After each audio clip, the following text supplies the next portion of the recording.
plénière du CJD du Centre des jeunes dirigeants d'entreprise à Madagascar. Je m'appelle Yves Souringer, je suis la présidente du CJD Madagascar. Une bienvenue particulière au président, à la section CJD du Havre, François Jarlot, oui. Et Corinne Chartier. Le CJD Madagascar est en jumelage avec le CJD du Havre et ils ont fait le déplacement exprès à cette plénière. Donc aujourd'hui, au cours du tribunal pour les générations futures, nous allons aborder une problématique qui concerne tout le monde, dans la vie privée ou dans la vie professionnelle, qui est l'économie informelle. Nous ne sommes pas une véritable cour et personne ne sera condamné. Mais les débats qui vont se tenir sous vos yeux n'en sont pas moins d'une grande importance.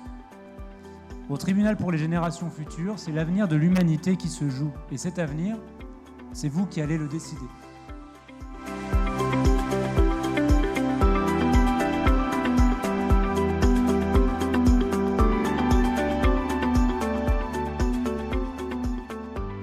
Donc vous avez dit que vous étiez le dirigeant du groupe Andjari.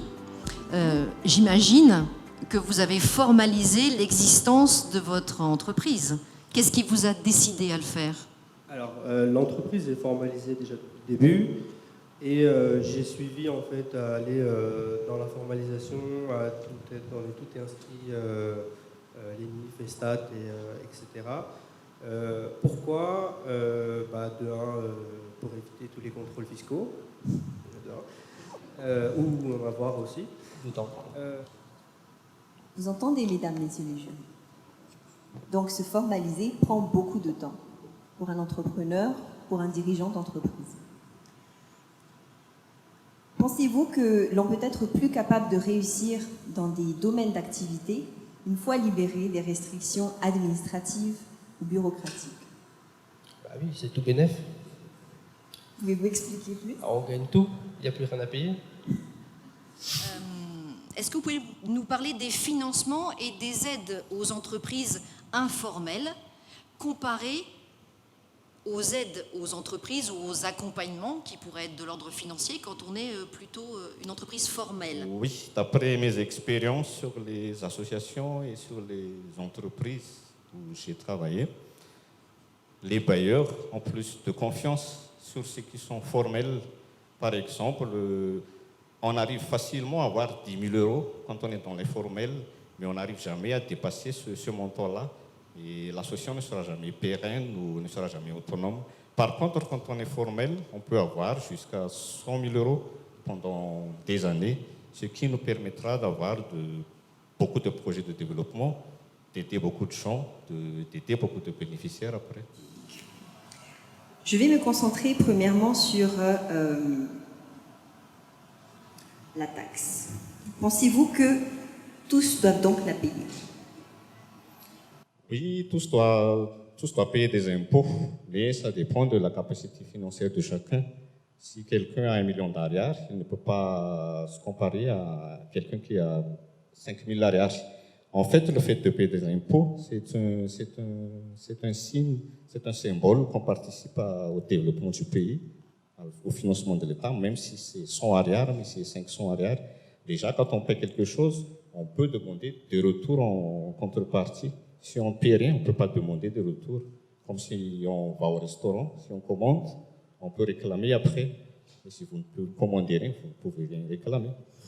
Est-ce que vous ne pensez pas que l'exigence qu'on peut avoir envers l'État est justifiée quand on a une exigence envers soi-même? Et donc, de se formaliser pour que l'État aussi prenne ses engagements?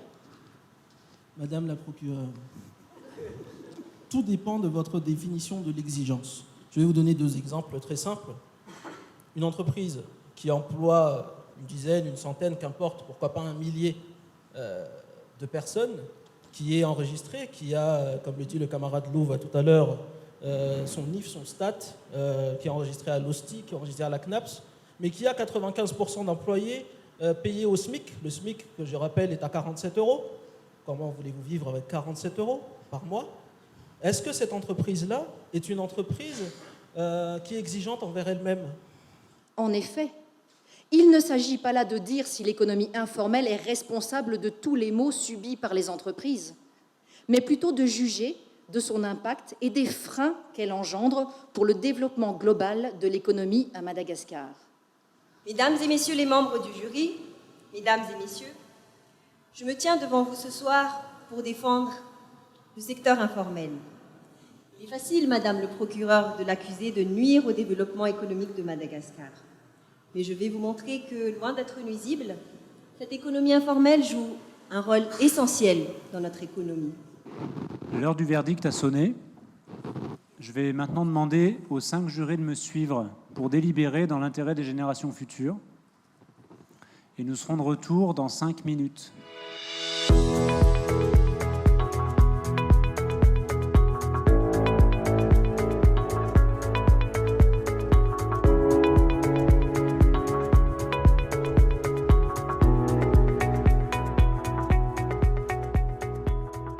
La question: l'économie informelle est-elle défavorable au développement économique de Madagascar? Le verdict est oui. L'économie informelle est défavorable à l'économie de Madagascar, étant donné que, à long terme, l'économie informelle ne permet pas à l'État de se développer, ainsi qu'à l'entreprise elle-même.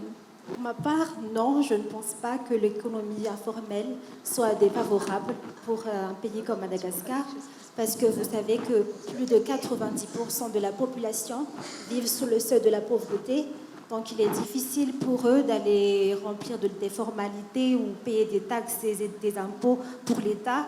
Et vu actuellement, ça c'est mon point de vue personnel, je vois que l'État ne contribue pas assez au développement du pays. Alors pourquoi être dans le formel si on peut développer Madagascar dans l'informel? Moi, je serais plutôt à vous dire que le secteur informel nuit à l'économie de Madagascar, dans le sens...